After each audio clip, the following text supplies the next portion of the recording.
Bom, vai estar passando aqui a possibilidade de criar um job, tá? Então, clicando aqui, vai para uma página referente. Então, teste 1, teste, descrição, teste 1. CNPJ aqui pode passar qualquer coisa, porque eu não tenho um scrapper implementado.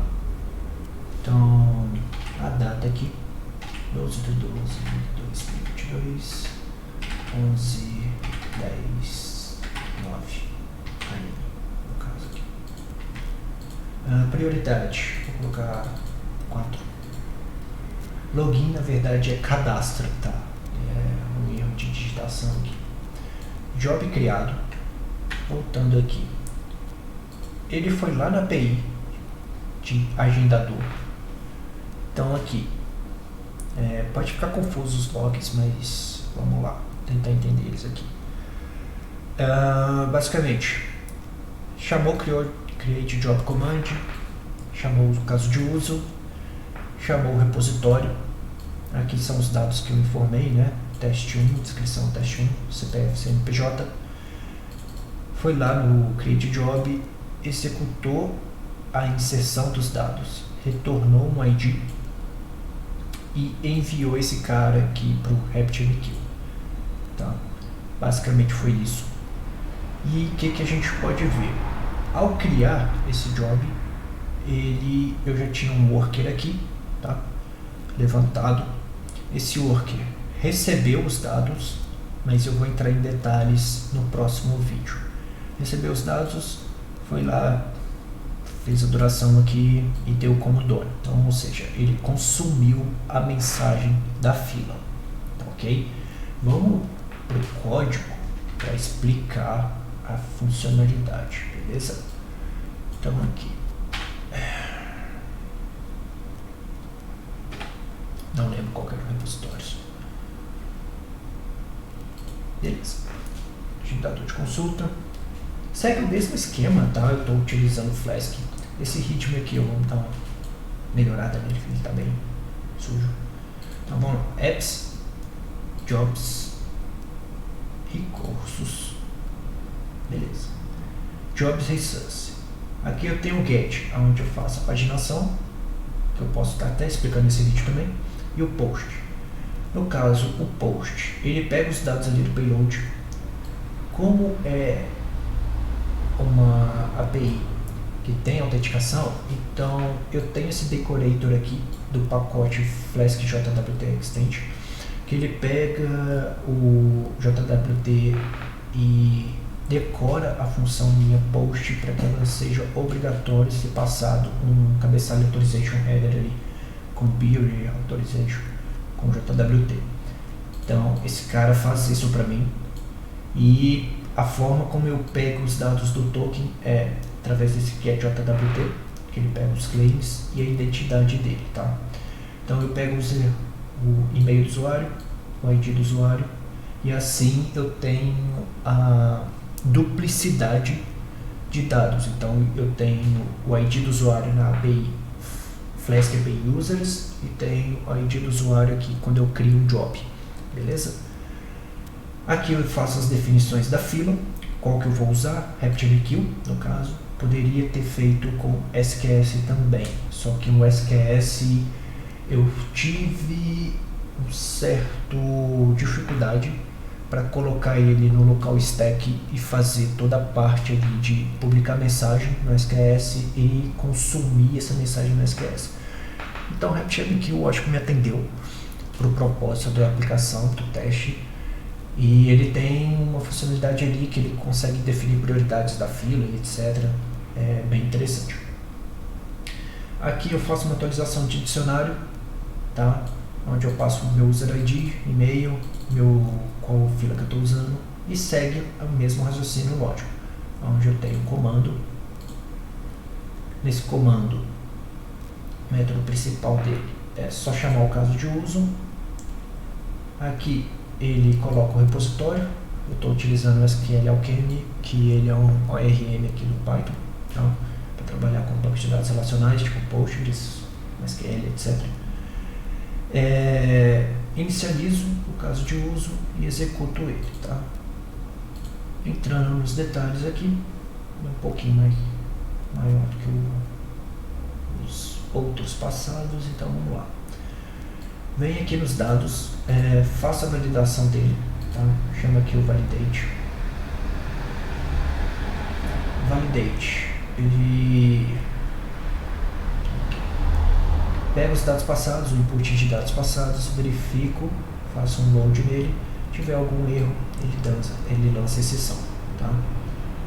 Lançou exceção, deu tudo certo, pega os dados, faço um update aqui do payload colocando os dados de usuário, então é só dar um reassign aqui das variáveis, então data update, salvo esses dados no banco de dados. Salvei esses dados no banco de dados, vamos lá para o repository.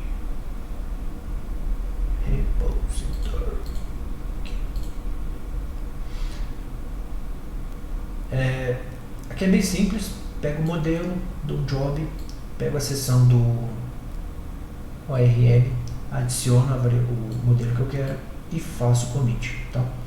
Fiz o commit, retorno o job. Retornei o job. Voltar aqui. Deixa eu passar. Não. Retornei o job, que é o modelo. Faço com que ele faz um dumps dos dados desse modelo, né? Nesse output aqui, a gente já conhece. Output. Coloco aqui o esquema de dados, job output, faço um dump dele, retorno o resultado que é um dicionário. Beleza, retornei esse resultado, que é esse output, aí sim eu envio para a fila, tá? Utilizando esse método aqui, sendUser2Queue. Esse sendUser2Queue está aqui.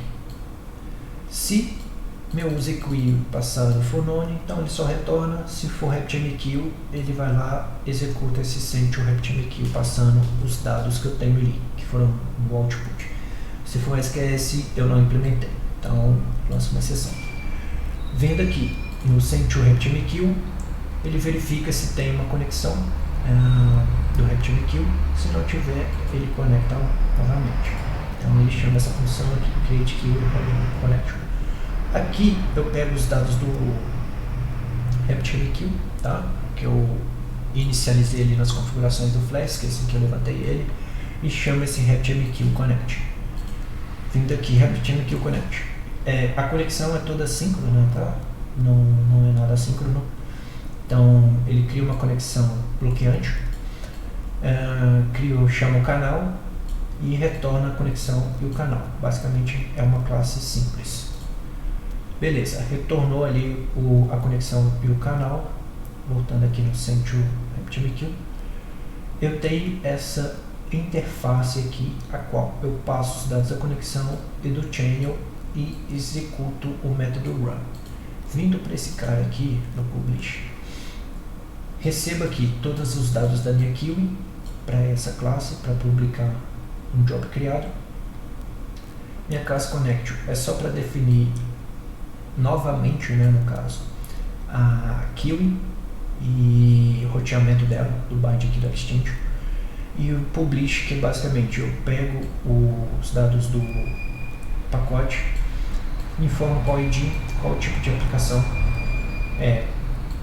como recebe essa mensagem, né, que na verdade é um JSON.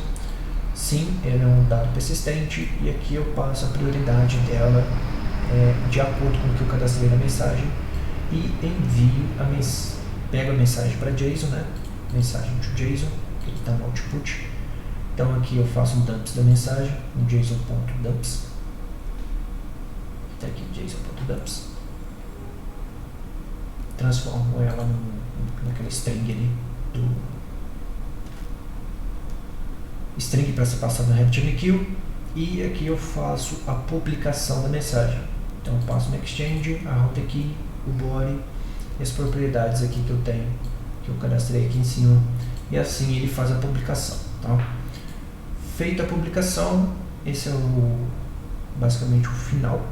Caso ocorra algum erro, tá, durante essa fase, ele publica ali qual o erro que foi feito ali nessa etapa. É isso. E finalmente aqui eu fecho a conexão com o banco de dados e retorno esse output ali para o meu comando. Retornei output, retorno lá para o recurso e beleza, é isso. Tá? Essa foi a parte da criação dos dados, do agendamento da tarefa. Não repara aqui, porque tá bem feio mesmo. Eu não coloquei um bootstrap, um CSS, ou outro framework CSS. Mas tá funcionando o formulário. Passando para o formulário, então vamos lá, para o Next.js. Então aqui, Dashboard Jobs, eu criei aqui uma página só para criar o job. Eu utilizei o Help para validação de esquema. Aqui tem o Session, né, para verificar se a rota está autenticada. Eu utilizei o React Hook Form para criar o formulário. Esse daqui é o pacote, é um pacote similar ao Formic, tá? Só que eu achei ele bem mais fácil de fazer. Esse é um submit aqui, na verdade, ele que é responsável pelo submit de fato dos dados. Então ele vai chamar a minha API interna lá do Next.js, a qual eu faço o post dos dados, tá? Então vamos lá. Aqui eu crio o formulário, só um input de dados, bem simples. Clico lá no botão, não deveria ser login, deveria ser criar job. Ele executa essa função. Eu passei os dados ali, que eu uso um HTML do tipo datetime local, com data e hora. Passei esses dados utilizando a biblioteca date.js e chamo finalmente a minha API, tá? Minha API,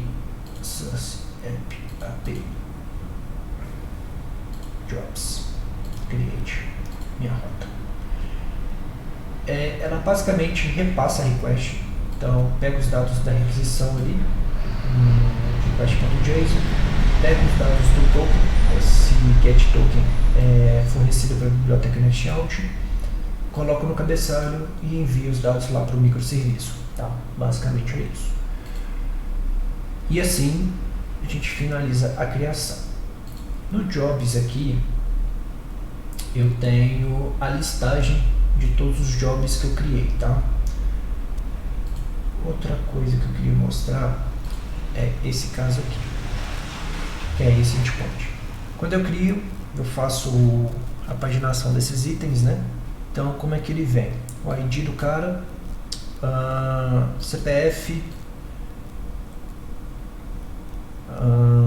Creator ID, que é os dados do usuário, e aqui o ID dele, ID 1. É isso. Perdão. Não tinha feito. Engraçado. Por que ele deu item 0?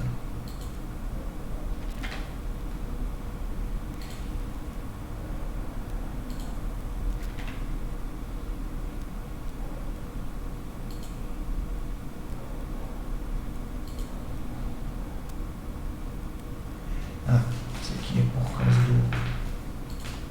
do barrier aqui. Já sei por quê. Isso aqui é porque, além do resultado, eu faço uma validação também na hora de fazer o job, a pesquisa do job, para mostrar o código que é melhor, né? Fica bem mais entendido.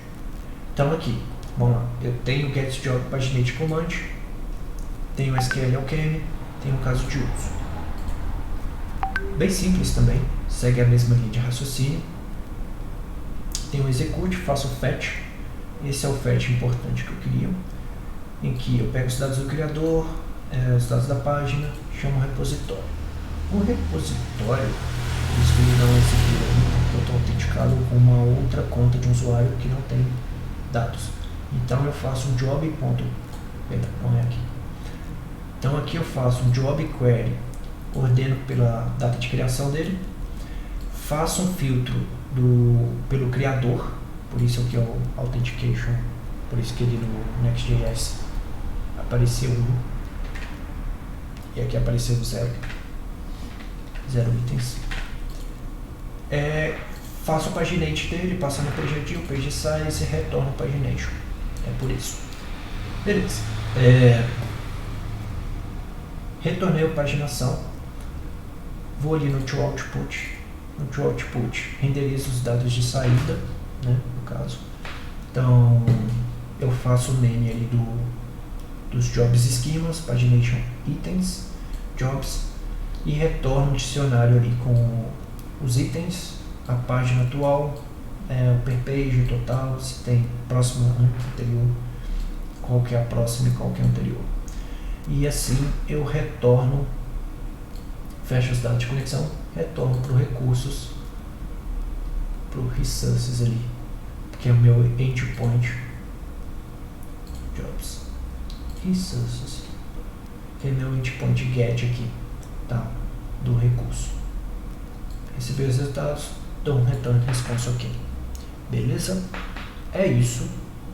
A parte de jobs eu vou estar passando agora a parte do worker, tá? Que é esse cara aqui. Beleza?